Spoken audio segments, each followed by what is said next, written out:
আমার কাছে অধিকাংশ ফোন আসে যে হুজুর এই ম্যাজিক, কালা জাদু করছে, এই কুফরি করছে, এই হয়েছে সে হয়েছে, বদনজর দিয়ে। বর্তমান সমাজে এগুলো প্রচন্ড বেশি আওয়াজ দেয়। কেউ যদি একটু ব্যবসায় উন্নতি করে এমন ভাবে কুফরি করে বেচারা শেষ। পড়াশোনা যদি ভালো হয়, তারপর রিলেশন যদি ভালো হয়, সমাজের মধ্যে যদি তাদের একটা অবস্থা থাকে, এমন কুফরি করে, কুফরি করার জন্য এমন এমন অবস্থা মাঝে মাঝে আসে, এমন এমন অবস্থা দেখি সুমা মায়াজাল, এগুলো আপনাদের কাছে বলতেও পারবো না। এত ভয়ঙ্কর সিচুয়েশন করে এক মানুষ আরেক মানুষের ক্ষতি করার জন্য। তবে আমি প্রথমে বলবো এটাই, আপনার বরাদ্দের যে রিজিক আছে, আল্লাহ যেটা রিজিক বরাদ্দ করেছে সেটা বান্দা কখনো আটকাতে পারবে না।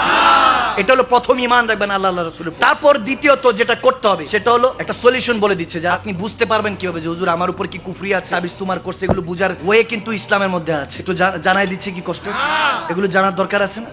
যে হুজুর আমার ব্যবসা করতে যাই লস হয়, চাকরি খুঁজতেছি চাকরি পাই না, পড়াশোনা করতে যাই মনোযোগ বসে না, মা বাবা সারাক্ষণ ক্যাটক্যাট করতে থাকে, স্বামী স্ত্রী কখনো বনি বানা নাই, সম্পর্কের মধ্যে সব সময় ঝামেলা লেগে থাকে, এরকম অবস্থা আছে কি নাই? এগুলো কুফরির প্রভাব আছে কিনা, বদনজর আছে কিনা বুঝার ওয়ে আছে। ওয়েটা বলে দিচ্ছে কি কষ্ট হচ্ছে।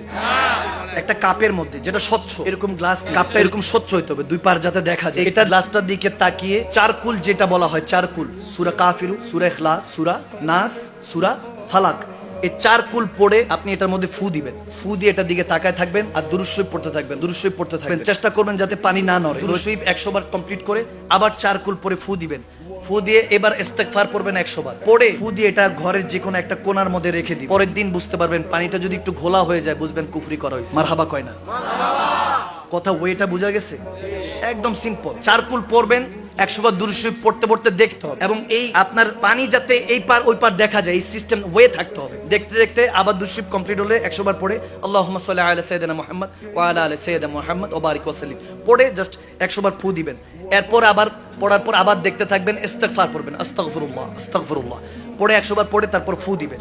ফু দিয়ে এটা যে কোনো ঘরের একটা অন্ধকার জায়গায় আলোটা এইভাবে করে রেখে দিবেন। পরীক্ষা করে দেখবেন, পরের দিনই দেখবেন যে পানিটা যদি এরকম স্বচ্ছ থাকে, ক্লিন থাকে, বুঝবেন কুফরি নাই, বদনজর নাই। আর যদি দেখেন ঘোলা হয়ে গেছে, তখনই বুঝবেন বদনজর আছে, কুফরি আছে। এরপর বলতে পারবেন হুজুর বাঁচার ওয়ে। বাঁচার ওয়ে হলো এই পানিটা আপনি কোনো পুকুর দেখে কিংবা মনে করেন যে জায়গায় ওই চলন্ত নদী আছে যেটা বহমান, ওই নদীর মধ্যে ফেলে দিবেন, কেটে যাবে। এত আস্তে কেন সুবহানাল্লাহ? আমলটা কি খারাপ দিয়েছি? এবার আরেকটা আমল দিব। আরেকটা আমল হলো প্রত্যেক দিন, আমার নবী বলেছেন প্রত্যেক দিন ইস্তেগফার পড়বেন কমপক্ষে 10 বার। কয়বার? আস্তাগফিরুল্লাহ কয়বার? আমার নবী বলেন এটা বেহেশতের একটা দরজা। এটা বান্দাকে দেওয়া হয়েছে যাতে অ্যাক্সিডেন্ট, বালা, মুসিবত, সাইক্লোন, তুফান থেকে বান্দা হেফাজত হতে পারে।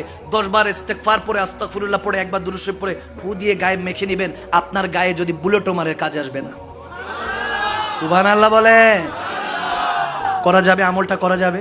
এই আমলগুলো এই জন্য দিলাম, দৈনন্দিন জীবনে কিছু আমল আছে এগুলো করলে আল্লাহ এমনি হেফাজত করে। দেখবেন যে বেরোইছেন হঠাৎ করে রিক্সা এসে লাগাই দিচ্ছে, ঘটনা হলো ঘর থেকে তো দোয়া দুরূদ ছাড়াই বের হয়েছে, বরকত আসবে কিভাবে? ঠিক না? নিজেকে ডুবিয়ে রাখুন সব সময় ইব্রুনের প্রিমিয়াম এবং কোয়ালিটিফুল আতরের সাথে। অর্ডার করতে এখনই ভিজিট করুন www.ibrun.com।